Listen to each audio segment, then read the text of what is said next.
tout seul, et je prends ma photo. En 2005, pour les besoins d'un reportage, Joachim survole le Smeland, au sud du pays.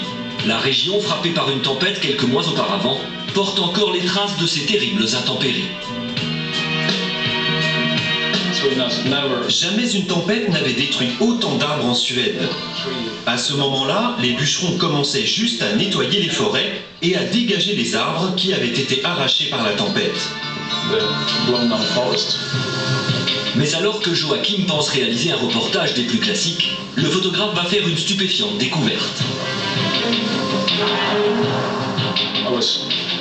Je volais comme d'habitude et je scrutais le sol à la recherche de la bonne image. Et là, ça m'a sauté aux yeux. Au sol, le dessin d'un arbre d'environ 10 hectares apparaît au milieu de la forêt. Un immense trou dessine le feuillage, alors qu'une route a sculpté le tronc.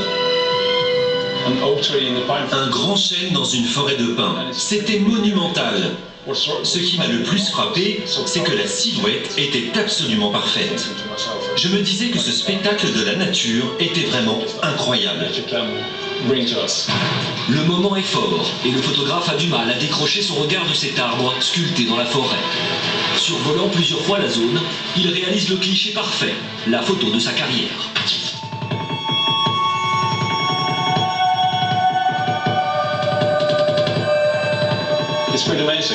Tout d'abord, la tempête a formé le contour de l'arbre en arrachant les arbres. Mais sans savoir, les bûcherons et leurs machines ont dessiné le tronc. Quand ils ont circulé dans la zone pour dégager le bois, ils ont dessiné les branches et les brindilles. Évidemment, ils n'avaient aucune idée de ce qu'ils faisaient depuis le sol. Il fallait voir cela du ciel pour s'en rendre compte. En plus, si j'étais arrivé d'un autre côté, je n'aurais jamais remarqué cet arbre tellement incroyable. Ce jour-là, le destin a offert au photographe le plus incroyable des clichés, désigné photo de l'année en 2006. Comme Joachim, cette mystérieuse silhouette fascine tous ceux qui la découvrent. Alors une seule question se pose, pourquoi la tempête a-t-elle laissé une telle empreinte dans la forêt suédoise ? Je pense que c'est un message envoyé par la nature, comme une empreinte digitale. Un arbre est symbole de vie, et nous devons prendre soin de notre environnement et de nos forêts. Je crois que c'est ce message-là que la nature nous a envoyé.